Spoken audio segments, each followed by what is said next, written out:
ये जो झूठ के नैरेटिव बने हुए हैं कि हम सब जो है सारे धर्म पीस के धर्म हैं और इस्लाम जो है मजहब पीस सिखाता है और सारे धर्म बराबर हैं, ये झूठ की वजह से ही आज ये हाल हो गया है कि तालिबान के गुंडे भी जो है हमको धमकाने लगते हैं, उनके यहाँ जो आका बैठे हुए हैं वो भी धमकाने लगते हैं, दो दो कौड़ी के लोग टेलीविजन पे आकर के भारत राष्ट्र को गाली देने लगते हैं, हिंदुत्व सनातन को गाली देने लगते हैं।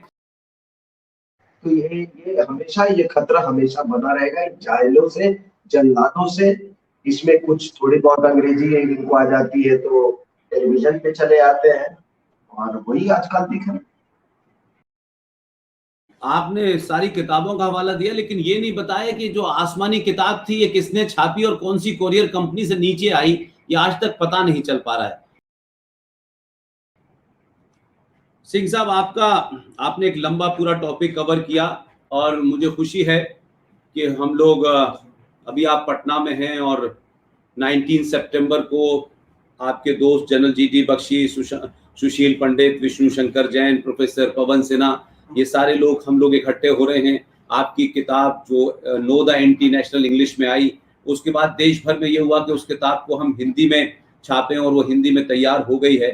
और 19 सितंबर को बनारस के अंदर जो रुद्राक्ष हॉल है वो वहाँ बुक किया गया है, वहाँ के लोगों ने आप सबको बुलाया, हम सब वहाँ रहेंगे। तो एक सवाल सबसे बड़ा यह है कि जो बात आपने कही वो बड़ी अच्छी बात कही कि बहुत सारे लोग सवाल पूछते रहते हैं, संविधान संविधान संविधान एक छोटा सा एक इंस्ट्रूमेंट है जिससे सरकार चलती है। वो संविधान में बदलाव होते रहते हैं, अपने समय समय के अनुसार होते रहते हैं, लेकिन संविधान के सही होने से राष्ट्र का निर्माण नहीं होता।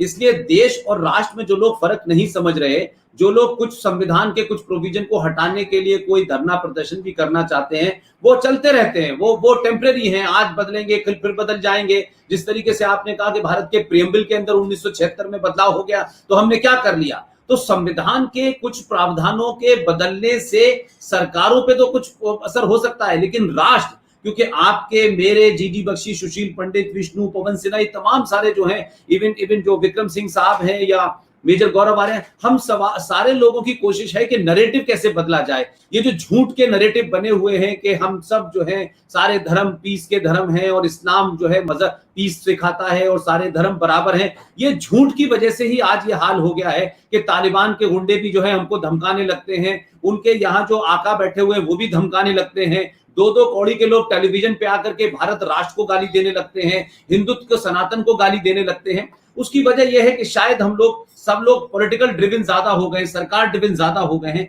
इसलिए हर छोटी छोटी बात पे सवाल खड़ा करते हैं, हर किसी को गद्दारी का सर्टिफिकेट भी देने लगते हैं। मैं मानता हूं कि जो बात आपने आखिर में कहा कि ये सिविलाइजेशन वाला मामला है, और जब सिविलाइजेशन, एक बार आप ही ने कहा कि दुनिया की सबसे समृद्ध या सबसे प्रॉस्पर या सबसे रिच सिविलाइजेशंस को हमेशा उन लोगों से खतरा होता है जिनकी कोई सिविलाइजेशन नहीं होती, या जो लोग उस इंफिनिटी कॉम्प्लेक्स में रहते हैं कि उनका ना आप बाप का पता है, ना नाना का पता है, ना दादा का पता है, तो वो हमें रिच सिविलाइजेशन को हमेशा समाप्त करते हैं। और भारत में भी 1947 से पहले और 1947 के बाद भी वही लोग आज भी भारत की जो रिच सिविलाइजेशन है, जिसको मैंने कहा कि जब वो गंधार थी तो वहां कुछ और था, आज वो कंधार हो गई तो वहां कुछ और है, जब पर्शिया था तो वहां कुछ और था, जब ईरान हो गया तो कुछ और है। इसीलिए मैंने कहा कि जब नालंदा था तो कुछ और था। इसीलिए आप जब देखें कि जो जिस तरीके से हम इस्लामाबाद की बात करते हैं, वहां की बात करते हैं कि वहां भी आचार्य चाणक्य की भूमि जब वहां चली गई तो वहां कुछ और होने लगा। तो ऐसा नहीं है कि नाम बदल जाने से कुछ होता है, नाम बदल जाने के साथ साथ जब लोग बदलते हैं, मानसिकता बदलती है, तो आपका थॉट प्रोसेस भी बदल जाता है। तो जो लोग भारत में रहने वाले मुसलमान खासतौर से अपने पूर्वजों को अगर गजनी मानते हैं, अगर बाबर मानते हैं, तो फिर उनका कोई इलाज नहीं हो सकता। और जिन्हें अपने पूर्वजों के होने पे शर्म है, फिर मैं समझता हूं कि उनका ना कोई मुस्तकबिल है, ना उनकी कोई पहचान है। कोई ऊंचा पजामा करेगा, कोई नीचा पजामा करेगा, कोई लंबी टोपी लगाएगा, कोई गोल टोपी लगाएगा, ये आप खेल करते रहिए, लेकिन उस टोपी के अंदर जो आपकी खोपड़ी है, अगर उसमें भारत राष्ट्र और यहाँ की सभ्यता के प्रति जहर भरा हुआ है, तो फिर आपको कोई दुनिया में नहीं बचा सकता। आप दुनिया में जलीलो ख्वार हो रहे हैं, हर मुल्क में मारे जा रहे हैं, हर मुल्क में आपको पीटा जा रहा है, लेकिन आपको लगता है कि तलवार के जोर पे पूरी दुनिया पे आप राज करेंगे। तो मैं समझता हूं कि भारत के 100 करोड़ सनातनी हिंदू जो हैं वो जाग गए हैं और उसी तरीके की प्रतिक्रिया लगातार आ रही है। लिहाजा 1, 2, 3, 4 घटनाओं से किसी को गद्दार, किसी को अच्छा, किसी को बुरा, ये सिलसिला चलता रहेगा, लेकिन हमारा RS सिंह साहब का, GD बख्शी, सुशील पंडित,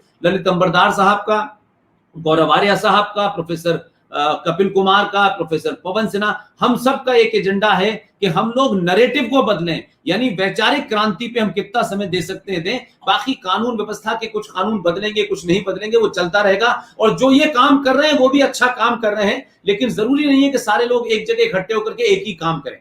आप सिंह साहब कुछ कह रहे थे आप? नहीं, मैं कहना आखिरी में एक बात कहना चाहता था कि देखिए, जब हम सिविलाइजेशनल क्लैश ऑफ सिविलाइजेशंस की बात करते हैं कि कोई भी समूह, कोई भी संस्कृति अगर ये कहती हो कि दुनिया में एक ही मेलोडी है, वो है अजान, दुनिया में एक ही किताब है, वो है कुरान, दुनिया में एक ही वो कुरान के अलावा जो पुस्तकें हैं उसको सारे को जला दो, जैसे बख्तियार खिलजी ने नालंदा यूनिवर्सिटी को जलाया था। अगर आप ये कहें कि दुनिया में बस एक ही मानने लायक है और बाकी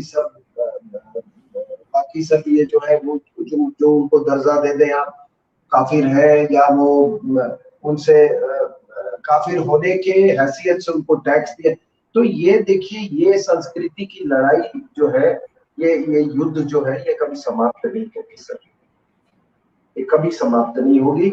हो सकती है बीच में दब जाए, फिर उभर के आ जाएगी। ये जो साइकिल जो है वो चलता रहता है, वो चलता रहेगा। उसी की बात अपने नरेंद्र मोदी साहब ने कहा कि कितनी बार तोड़ा गया, लेकिन ये भारत की विशेषता देखो साहब, सभी ग्रीक सिविलाइजेशन, इजिप्शियन सिविलाइजेशन कहाँ चले गए? वो भी बड़े समृद्ध सिविलाइजेशन थे, बड़े समृद्ध सिविलाइजेशन, कहाँ ये लोग हैं? आपको मालूम है कि इस्लाम में भी जो एक वक्त आया था 8-10 सेंचुरी के बीच में, जब वो ये आपका इराक में जब इराक में वहाँ पे कैलिफेट था, तो ये उनको एहसास हुआ कि भाई एक किताब से तो कुछ काम नहीं चले, एक किताब पे चलेंगे तो हम तो यही के यही रह जाएंगे। तो पूरे दुनिया से किताबें मंगवाई, अलेक्जेंड्रिया लाइब्रेरी ले आओ, सभी किताबें ले आओ यार, बड़ी भूल हो गई थी हमसे, हमने यार जला दिया। उनको कहा कि आपने आधे तो जला दिया आपके पूर्वजों ने, अब बचा क्या है? फिर भी यहाँ से वो कनक पंडित थे, उन्होंने सूर्य सिद्धांत लेके वहां पे गया, बगदाद में बहुत बड़ी लाइब्रेरी थी, वहां लर्निंग सेंटर। तो जो आप कह रहे हैं कि हमेशा खतरा इन्हीं तत्वों से होता है, हमने कश्मीर में भी एक बात देखी कि जो ये शौक कुछ जो वहां से ये अफगान, चेचेन्स और ये उज़्बेक्स जो आते थे, जितने भी कश्मीर के अंदर में, उनके जो शौक थे, तो वो उस शौक में उनका सबसे बड़ा शौक था कि उनको शौक पूरा करने के लिए उनको पढ़े लिखे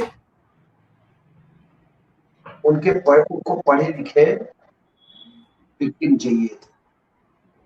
उनको हमने देखा, उनको भी पढ़े लिखे विक्टिम चाहिए थे अपने जिहादी शौक को पूरा करने के लिए। मतलब इशारे में मैं बात कर रहा हूँ। तो ये हमेशा ये खतरा हमेशा बना रहेगा, जाहिलों से, जल्लादों से। इसमें कुछ थोड़ी बहुत अंग्रेजी इनको आ जाती है तो टेलीविजन पे चले आते हैं, और वही आजकल दिख रहा है।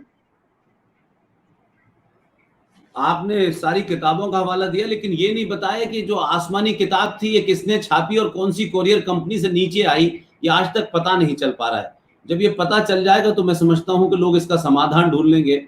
और मुझे तो आज आपकी बातचीत में 2 चीजें बहुत इंटरेस्टिंग लगी कि आपने इनकी माताजी को ढूंढ लिया है, पिताजी को ढूंढ लिया है, शौहर को ढूंढ लिया है, खाला को और फूफी को भी ढूंढ लिया है, और भारत के सामने क्या चैलेंजेस हैं। इसलिए देखिए, सरकारों के जो एक्शंस होते हैं वो कई सारी चीजों पे होते हैं। हम बैठ करके बहुत सारे लोग कहते हैं साहब ये क्यों नहीं कर दिया, वो क्यों नहीं कर दिया, ऐसा क्यों हो रहा है। सरकारें सिर्फ आइसोलेशन में नहीं काम करती, उसमें अंतर्राष्ट्रीय मामलात भी होते हैं, अंदरूनी प्रॉब्लम भी होती है। और भारत तो दुनिया में एक ऐसा मुल्क है कि आप अपने बाहरी खतरों से ज्यादा भारत के अंदर जो गद्दार बैठे हैं, अलग अलग शक्लों में बैठे हैं, उनसे ज्यादा लड़ना पड़ रहा है। लिहाजा एक एक आदमी का, जो भी हमारी बातचीत और मेरी और कर्नल आरसीएन सिंह साहब की सुन रहे हैं, वो इस बात पे गौर करें कि आपको राष्ट्र के लिए काम करना है।